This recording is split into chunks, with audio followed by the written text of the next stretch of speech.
Hey, fellow teachers. This week that we are embarking upon here is the Are You Sure You Want to Do This week? So, some of you may have felt like previous weeks were that. In many ways, I've said I feel like I teach a class on why it is extremely, incredibly difficult to be a teacher.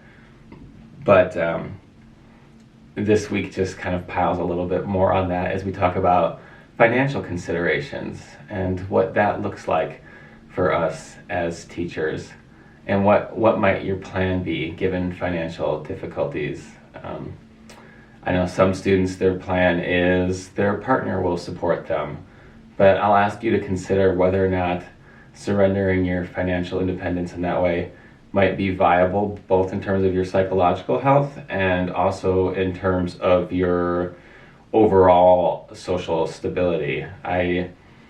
I know it's really easy to say, well, this relationship will last forever and therefore I will be able to afford to be a teacher forever. But is that a reasonable assumption? Obviously, statistically, we know that it's not. We also know that many people stay in relationships that they would probably be better off not staying in. And anecdotally, I can testify to having teacher friends who stay in unhealthy, toxic relationships because they can't imagine how they would make it financially if they didn't.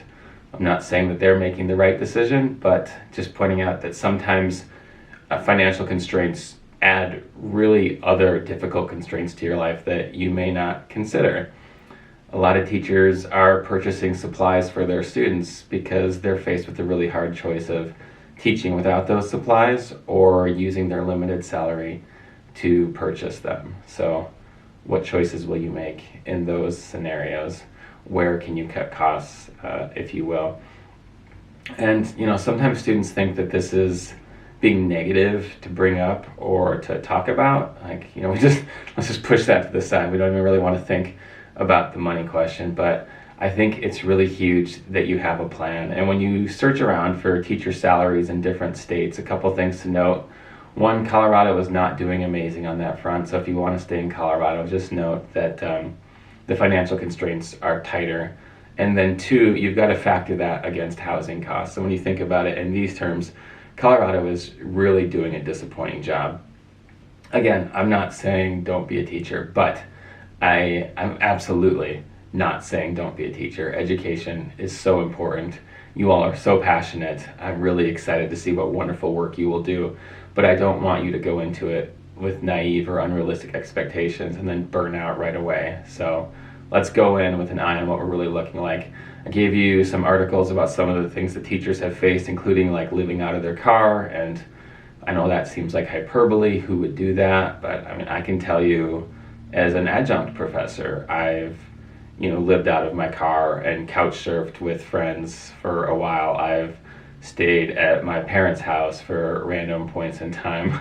I wear the same wardrobe constantly because I can't necessarily afford to go buy new clothes, and I'm a minimalist in so many ways, and all of that's fine, right? Again, that's not a complaint. I like my life a lot. I'm very happy with my life, but I think sometimes new teachers don't go into things realizing just how hard it's going to be. And another aspect of this, of course, is student loans. So if you decide to go to a fancy four-year college and accumulate a bunch of debt and then try to pay that off with this salary, that's going to limit your possibilities and options even more. So just to be thinking about these things like, will I get a second job? How will I support myself?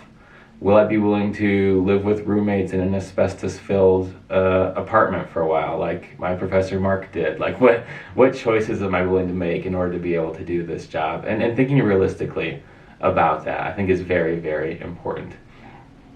A lot of teachers will say, yes, but we get summer break. But I will ask you, like, to what extent does summer break change a year? Like, if you're spending all school year waiting for summer break, then 9 months of your life, you're just wishing away, which I think is a really bad way to do life. So either teaching has to be sustainable, psychologically healthy, and validating year round, or not at all, because the idea of sacrifice, and then play and forget about it all and then go back to sacrifice. Like, I'm not sure either one of those extremes is what any of us want. So a lot of considerations here. I also gave you some articles on why summer vacation is just a really bad idea.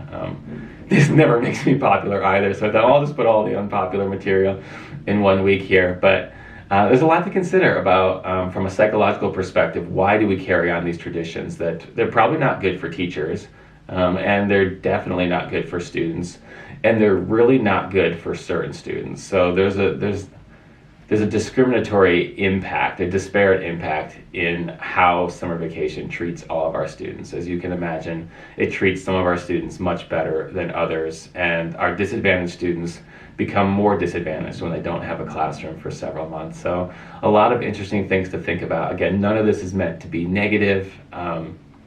It's just some of the things that I think to ignore would be foolish as we consider embarking upon this career. As always, thanks for reading, thanks for engaging. I welcome the questions. People often ask me how I do it, and I'm happy to talk more about the types of decisions I try to make financially to make it work on a very minimal salary.